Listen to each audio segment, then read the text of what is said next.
My name is Sebastian Rodriguez, and this is my presentation on the effects of technology on the youth. Starting off with the group problem is how technology is affecting the youth in a negative way. Examples of this include how people are becoming more disconnected from society, how kids that use the internet more show bigger signs of mental issues, and how they're becoming more hateful in their use of speech. Now, my lens was intellectual, which focuses more on the mental issues of these people, such as how they're developing poor communication with real people, how they're developing mental issues earlier in life, and how they're going outside less, which also contributes to making their mental health worse. But why are we talking about this? We're talking about this because the kids that are on the internet right now are going to be running the world in a couple years. And because of the negative side effects of the internet right now, this could affect how the world is going to be run in later years. But how do we apply this on a global level? There's different examples of that.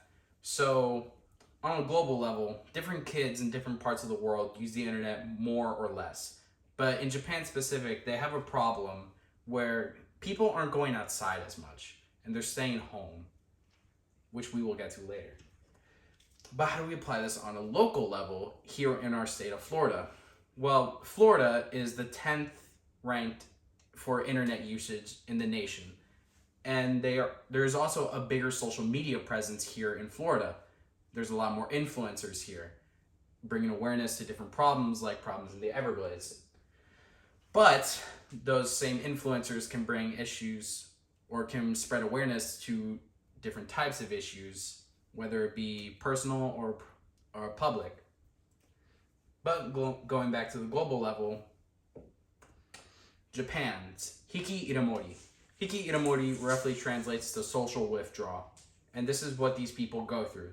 They start to live in their own houses forever, in a term. And they don't go outside. They start distancing themselves from society more and more. And because of this, they start living in their own trash, which causes a whole bunch of issues. But the internet has affected them mentally too. But how has the internet affected them mentally? Well, the internet has been shown to make people more aggressive in terms, because the more time you spend on the internet, the more aggressive people that you act towards real people. But the problem is also that the hikikomori use the internet so much at home because they don't really have any other choice to do something at home. So they use the internet as a source of dopamine instead of going outside and talking to people. And because of this, 30% of the people with hikikomori have what is called internet addiction, which is bad for you. But what is the mental state of these victims like? Well, they start to experience issues like sleep deprivation, dysphoria, anxiety, depression, and so on and so forth. But we don't know how this starts. It's been speculated that it starts from some type of childhood trauma, like getting bullied, or depression earlier in life. As stated before, the hikikomori are more aggressive because of their internet addiction. But how has the government responded to this? The government has taken a stance towards this in recent years by providing funding towards social or community centers that help the hikikomori get past their issues with several types of treatments, such as family therapy or personal therapy. But there is another type of treatment, and that is rental sisters. These people go to the hikikomori's house and try to bring them back into society and help them with their own issues slowly. This usually takes years, but it's better for them because it works at a better pace for the hikikomori. So how do we apply the issue of the internet on a local level here in our state of Florida? Well, as stated before, Florida has an issue with social media. There's a lot of social media here in Florida because there's a lot of influencers. And these influencers bring awareness to different types of issues here.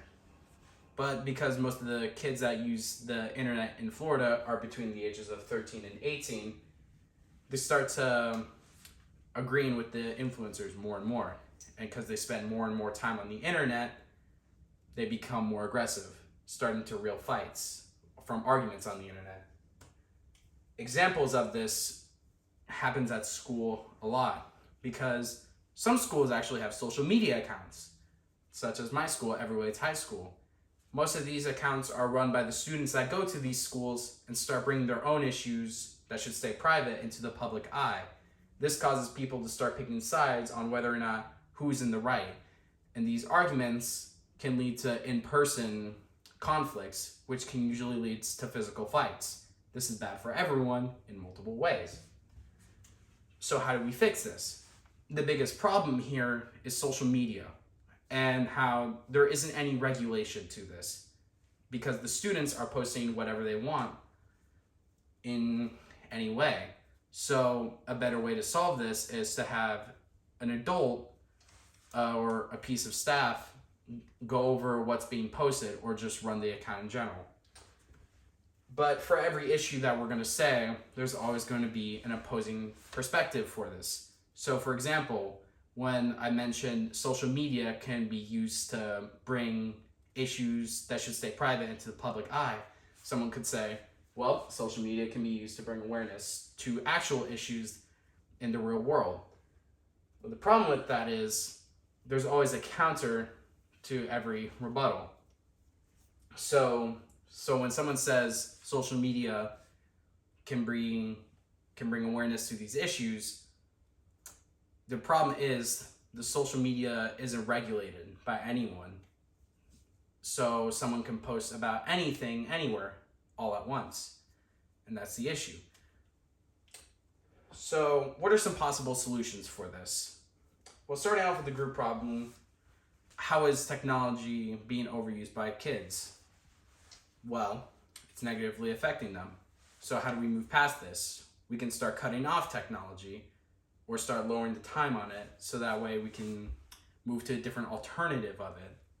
So how do we solve it from a mental state, from a mental issue? So the problem with technology online, or the problem with technology for mental issues, is that there's a lot of aggression and a lot of depression being brought from the internet. So obviously using less time on the internet is better, but also seeing more therapy, having a type of therapy to cope with this is better for you. And also going outside more. My final thoughts of this is that as long as the internet has kids, there's always going to be issues. So the real solution isn't cutting off the internet entirely. It's finding a balance in between a social life and your internet life. Here is the bibliography with all the sources I used for the information in the PowerPoint, and thank you for listening.